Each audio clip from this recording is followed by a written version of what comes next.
अस्सलाम वालेकुम दोस्तों, कैसे हो? ठीक ठाक हैं। उम्मीद है कि इंशाअल्लाह ताला अल्लाह के फजल करम से तमाम दोस्त खैरियत और आफियत से होंगे। ਅੱਜ ਸਾਡੀ YouTube ਤੇ ਪਹਿਲੀ ਵੀਡੀਓ ਅਪਲੋਡ ਹੋਏਗੀ इंशाअल्लाह ਤਾਲਾ ਔਰ ਅਸੀਂ ਪੰਜਾਬੀ 'ਚ ਹੀ ਗੱਲ ਕਰਾਂਗੇ ਕਿਉਂਕਿ ਅਸੀਂ ਪੰਜਾਬ ਨਾਲ ਬਿਲੋਂਗ ਕਰਦੇ ਹਾਂ। ਕਿਸੇ ਕਿਸਮ ਦੀ ਕੋਈ ਉਰਦੂ ਨਹੀਂ ਬੋਲਾਂਗੇ ਤਾਂ ਕਿ ਸਾਡੇ ਪੰਜਾਬੀ ਭਰਾਵਾਂ ਨੂੰ, ਉਰਦੂ ਬੋਲਣ ਵਾਲੇ ਭਰਾਵਾਂ ਨੂੰ ਸਾਰਿਆਂ ਨੂੰ ਸਾਡੀ ਵੀਡੀਓ ਦੀ ਅੱਛੀ ਤਰ੍ਹਾਂ ਸਮਝ ਆ ਜਾਏ। ਅੱਜ ਅਸੀਂ ਵੀਡੀਓ ਬਣਾਵਾਂਗੇ ਬਿਜਲੀ ਦੇ ਬਿੱਲਾਂ ਤੇ। ਤੁਸੀਂ ਯਕੀਨ ਕਰੋ ਕਿ ਇੰਤਹਾ ਦੇ ਜ਼ਿਆਦਾ ਬਿੱਲ, ਇੰਨੇ ਜ਼ਿਆਦਾ ਬਿੱਲ ਕਿ ਜ਼ਿੰਦਗੀ 'ਚ ਕਦੀ ਇੰਨੇ ਬਿੱਲ ਕਿਸੇ ਨੂੰ ਨਹੀਂ ਆਏ ਹੋਣੇ कि जिन्ने बिल इस दफ़ा गरीब लोगों को आए ने, और इंतहा दे ज़्यादा गरीब लोगों को बिल आए ने कि बंदा सोच भी नहीं सकता। इन्हां बिल्लां दी वजह ना घरां च लड़ाइयां, झगड़े, मार कटाइयां, इत्थे तक कि अल्लाह ताला माफ़ करे तलाकां तक गल्लां आ चुकियां कि लोग अपने घरां दे खर्चे अफोर्ड नहीं कर रहे। तुसीं हिसाब लाओ कि इन्ने ज़्यादा बिल कि तनख्वाह नालों ज़्यादा बिल आ गए ने, ते लोगों ने खाना पीना की है तुसीं खुद सोचो। ਸਾਡੀ ਤੇ ਗੱਲ ਸਮਝੋ ਬਾਹਰ ਆ ਕਿ ਜਦੋਂ ਸਾਡੇ ਹੁਕਮਰਾਨ ਕਿਸੇ ਵੀ ਕੰਪਨੀ ਨਾਲ ਕੋਈ ਮੁਆਇਦਾ ਕਰ ਰਹੇ ਨੇ, ਉਹ ਆਵਾਮ ਨੂੰ ਮੱਦੇਨਜ਼ਰ ਕਿਉਂ ਨਹੀਂ ਰੱਖਦੇ? ਕਿਉਂ ਨਹੀਂ ਸੋਚਦੇ ਕਿ ਆਵਾਮ ਨੂੰ ਇਸ ਮੁਆਇਦੇ ਨਾਲ ਕੋਈ फ़ायदा ਹੋਗਾ ਜਾਂ ਨੁਕਸਾਨ ਹੋਏਗਾ ਜਾਂ ਸਾਡੇ ਮੁਲਕ ਦਾ ਕੀ ਨੁਕਸਾਨ ਆ? ਉਹ ਚੁੱਪ ਕਰਕੇ ਮੂੰਹ ਚੱਕ ਕੇ ਮੁਆਇਦੇ ਕਰਕੇ ਘਰ ਆ ਜਾਂਦੇ ਨੇ ਤੇ ਗਰੀਬ ਬੰਦਾ ਵਿਚਾਰਾ ਪਿੱਛੇ ਜਾਂਦਾ। पता नहीं इन्होंने लोगों ने किहड़े मुआयदे किए आ जिहदी वजह ना इन्ने ज़्यादा गरीबों में बिल आ गया कि 2 वक्त की रोटी कमानी मुश्किल हो गई इन्होंने गरीबों बेचारिਆਂ ਨੂੰ। साढ़े दोस्त ने, साढ़े हमसाए ने, उन्होंने 3 महीने तो लगातार 40-45 इस तरह बिल आ रहा। तो हुण 14,000 रुपया उहदा पिछला रहिंदा सीगा ते 14,000 दे नाल 45,000 रुपया मजीद बिल आ गया तो 58,000 के करीब वह समझ लो कि 1 महीने का बिल बन गया। हजे वो गरीब पहला बिल उतार नहीं सकिया तो उतो नवे बिल आ गए। वो हुण बेचारे सोच रहे आ कि की करिए, मकान बेचीए ना बेचीए, की करिए। 2.5 मरले का अपना मकान आ तो इदां लगदा कि जिस तरह वो अपने मकान च ही किराए दे विच बैठे ने कि मकान का किराया भी वो बिलों के विच वसूल कर रही है गौरमेंट। पिछले महीने वो दस रहा मुंडा दोस्त कि उसकी बेगम ने अपनियां बालियां सेल कीतियां, सोने दी बालियां सेल करके एक हिस्सा बिल का अदा किया तो बाकी हजे लोगों का जो लैन देन सी वो देना सी वो दिता तो उतरों नवे बिल आ गए ने।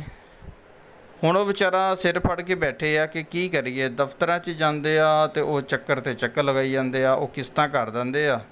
किस्तां करने तो बाद गरीब बंदा की करे? वो लाना तो है ही आ। उदों जो किस्तां करते आ वो मौके पर जोड़ा बिल हुंदा उहदा जुर्माना भी उन्होंने उस मौके पर ऐड हो जाता। वो तो बेचारा उन्होंने की पता गरीब ने अपने जानी किस्तां करा के आ गया। इंतहा दा बुरा हाल, यकीन करो कि रोना धोना होए होए बंदा सोच नहीं सकता कि जो हालात इस गौरमेंट ने कर दिते आ इन्हां गरीबां वास्ते। वो साढ़े हमसाया ने बेचारे ने हमसाया ने तरस खा के हमसाया ने बिजली दे बैठे। उन्होंने कहा यार जो बिल आएगा आप इंशाल्लाह कर लिया करांगे, कोई एडा मसला ही नहीं हैगा। वो सरकार जो बिल आ गया 18 तो 20,000 रुपया। वो जिन्होंने हमसाया ने बेचारे ने बिजली दी सी उन्होंने 1500 रुपया उन्होंने फड़ाया तो बिजली अपनी उतारती। वो कहते भाई असी इन्ना की देना, सानू ये वारी नहीं हैगा। और जिन्हें बेचारे ने बिजली दी सी समझ लो कि 17 तो 18,000 रुपया उस बंदे नूं नेकी करने का पै गया। वो हुण सारा दिन चौंच बह के गालां कढ़दा ते नाले मीटर वाला देखदा ते नाले बिल वाला देखदा ते कदी हमसाया वाला देखदा। इन्ना बुरा हाल कर दिता इस गौरमेंट ने कि हमसाया नूं बंदा हुण बिजली तक ही बैठण नूं जगह भी नहीं दे सकदा।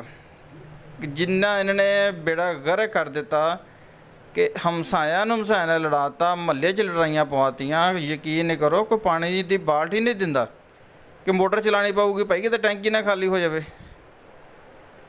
की बंदा नेकी करे? तो नेकी करने तो भी गए हैं मुसलमान असी काहदे रह गए सरकार? हुण तो लड़ाइयाँ झगड़े रह गए, बस मुसलमानी ख़त्म हो गई।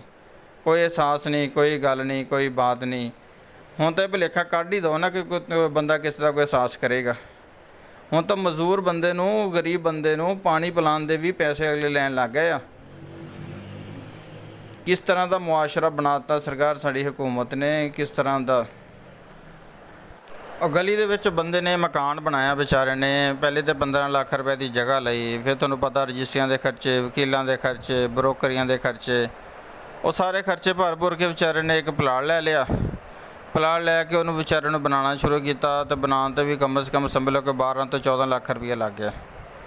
ਉਹ ਮਕਾਨ ਉਹਨੂੰ ਵਿਚਾਰੇ ਨੂੰ ਪੈ ਗਿਆ ਸਮਝ ਲਓ ਕਿ 2.5 ਮਰਲੇ ਸਿੰਗਲ ਸਟੋਰੀ ਤਿਆਰ ਕਰਨੇ ਦੇ ਵਿੱਚ ਨਾ 30 ਲੱਖ ਰੁਪਏ ਉਹਦਾ ਲੱਗ ਗਿਆ। ਉਹ ਹੁਣ ਉਹਦੀ ਬਦਕਿਸਮਤੀ ਹੈ, ਜਿਸ ਗਲੀ 'ਚ ਉਹਨੇ ਮਕਾਨ ਬਣਾਇਆ ਉੱਥੇ ਵਾਪਡਾ ਦਾ ਖੰਭਾ ਕੋਈ ਨਹੀਂ, ਅਤੇ ਖੰਭੇ ਹੈਗਾ ਤੁਹਾਡਾ ਸਾਈਡ 'ਤੇ। ਉਹਨਾਂ ਨੇ ਕਿਹਾ ਕਿ ਨਹੀਂ ਭਾਈ ਇੱਥੇ ਤੁਹਾਡਾ ਮੀਟਰ ਨਹੀਂ ਲੱਗ ਸਕਦਾ, ਇਹ ਹਜੇ ਇਲਾਕੇ ਮਨਜ਼ੂਰ ਨਹੀਂ ਹੈਗਾ। ਉਹਨੇ ਵਿਚਾਰੇ ਨੇ ਮਕਾਨ 8000 ਰੁਪਏ ਕਿਰਾਏ 'ਤੇ ਦੇ ਦਿੱਤਾ ਅਤੇ ਬਿਜਲੀ ਲੈ ਲਈ ਕਿਸੇ ਦੇ ਕੋਲੋਂ। ਉਹ ਕਿਸੇ ਦੇ ਕੋਲੋਂ ਜਦੋਂ ਬਿਜਲੀ ਲਈ ਆ, ਉਹਨਾਂ ਨੇ ਕਿਹਾ ਕਿ ਭਾਈ ਅਸੀਂ ਤਾਂ ਸਿਰਫ 1000 ਰੁਪਇਆ ਦੇਣਾ ਵਾ, ਬਾਕੀ ਜਿੰਨਾ ਵੀ ਬਿੱਲ ਆਇਆ ਉਹ ਤੁਸੀਂ ਉਹ ਹੀ ਤਾਰਨਾ। ਉਹਨੇ ਕਿਹਾ ਕੋਈ ਨਹੀਂ ਇਨਸ਼ਾਅੱਲਾ ਅਸੀਂ ਤਾਰ ਦਾਂਗੇ, ਕੋਈ ਮਸਲਾ ਨਹੀਂ। ਹੁਣ 8000 ਰੁਪਏ 'ਤੇ ਉਹਨੇ ਵਿਚਾਰੇ ਨੇ ਮਕਾਨ ਦਿੱਤਾ ਕਿਰਾਏ 'ਤੇ, ਅਤੇ ਬਿਜਲੀ ਦਾ ਬਿੱਲ ਆ ਗਿਆ 29,000 ਰੁਪਇਆ। ਉਹ ਤਾਂ ਵਿਚਾਰਾ ਸਿਰ ਫੜ ਕੇ ਬਹਿ ਗਿਆ। ਉਹ ਜਿਹਨਾਂ ਕੋਲ ਬਿਜਲੀ ਲਈ ਸੀ ਉਹਨੇ 1000 ਰੁਪਏ ਫੜਾ ਦਿੱਤਾ ਅਤੇ ਨਾਲ ਬਿੱਲ ਫੜਾ ਦਿੱਤਾ। ਹੁਣ ਜਿਹੜਾ ਕਿਰਾਏਦਾਰ ਸੀਗਾ ਉਹਨੇ ਆਪਣਾ ਕਿਰਾਇਆ ਦੇ ਦਿੱਤਾ ਅਤੇ ਜਿਹੜਾ ਐਡਵਾਂਸ ਸੀਗਾ ਵਾਪਸ ਲੈ ਲਿਆ ਅਤੇ ਮਕਾਨ ਦੀ ਚਾਬੀ ਦੇ ਦਿੱਤੀ। ਉਹ ਜਿਹੜੇ ਬੰਦੇ ਨੇ 30 ਲੱਖ ਰੁਪਇਆ ਮਕਾਨ 'ਤੇ ਲਾ ਤਾ, ਉਹਨੇ 8000 ਰੁਪਏ ਕਿਰਾਏ 'ਤੇ ਚੜਾਇਆ, ਉਹਨੂੰ 20000 ਰੁਪਏ ਪੱਲਿਓਂ ਪਾ ਕੇ ਉਹਨੇ ਬਿੱਲ ਤਾਰਿਆ ਤਾਂ ਮਕਾਨ ਨੂੰ ਅਗਲੇ ਨੇ ਤਾਲਾ ਲਾ ਦਿੱਤਾ। ਕਿ ਉਹ ਮਕਾਨ ਉਹਦਾ ਆਪਾਂ ਨੂੰ ਨਹੀਂ ਇੱਦਾਂ ਲੱਗਦਾ ਉਹ ਕਿਸੇ ਦੀ ਮਲਕੀਅਤ ਆ, ਕਿ ਉਹ ਮਕਾਨ ਦੀ ਕੀਮਤ, ਉਸ ਮਕਾਨ ਨੂੰ ਵਿਚਾਰੇ ਨੂੰ ਤਾਲਾ ਲਾ ਕੇ ਉਹ ਗਰੀਬ ਬੰਦਾ ਆਪਣੇ ਘਰ ਹੀ ਚਲਾ ਗਿਆ। ਉਹਨੇ ਕਿਹਾ ਭਾਈ ਅਸੀਂ ਕਿਰਾਏ 'ਤੇ ਦੇਣੇ ਨਹੀਂ ਜਿੰਨੀ ਦੇਰ ਤੱਕ ਸਾਡਾ ਆਪਣਾ ਮੀਟਰ ਨਾ ਲੱਗੇ।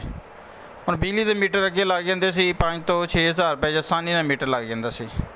ਹੁਣ ਲੱਗਦਾ 20 ਤੋਂ 25000 ਰੁਪਇਆ ਬਿਜਲੀ ਦੇ ਇੱਕ ਮੀਟਰ 'ਤੇ। ਤੁਸੀਂ ਇਹ ਹਿਸਾਬ ਲਾ ਲਓ ਕਿ ਗਰੀਬ ਬੰਦਾ ਹੁਣ ਬਿਜਲੀ ਦਾ ਮੀਟਰ ਵੀ ਨਹੀਂ ਲਗਵਾ ਸਕਦਾ, ਕਿ ਜੋ ਹਾਲਾਤ ਗੌਰਮੈਂਟ ਨੇ ਕਰ ਦਿੱਤੇ ਨੇ। ਬਾਕੀ ਅੱਲਾਹ ਤਾਲਾ ਭਾਈ ਇਹ ਸਾਡੇ ਹੁਕਮਰਾਨਾਂ ਨੂੰ ਅਕਲ ਹਦਾਇਤ ਦੇਵੇ, ਗਰੀਬ ਬੰਦੇ ਦਾ ਸੋਚਣ ਦਾ ਮੌਕਾ ਦੇਵੇ। ਅੱਲਾਹ ਤਾਲਾ ਇਹਨਾਂ ਨੂੰ ਸੋਚਣੇ ਸਮਝਣੇ ਦੀ ਤੌਫੀਕ ਦੇਵੇ। ਬਾਕੀ ਦੋਸਤੋ ਕੋਈ ਗਲਤੀ ਕੁਤਾਈ ਹੋਏ ਤਾਂ ਮਾफ़ी ਚਾਹੁੰਦੇ ਹਾਂ। वीडियो अच्छी लगे तो लाइक कर देना, शेयर कर देना और चैनल को सब्सक्राइब कर देना। बहुत शुक्रिया।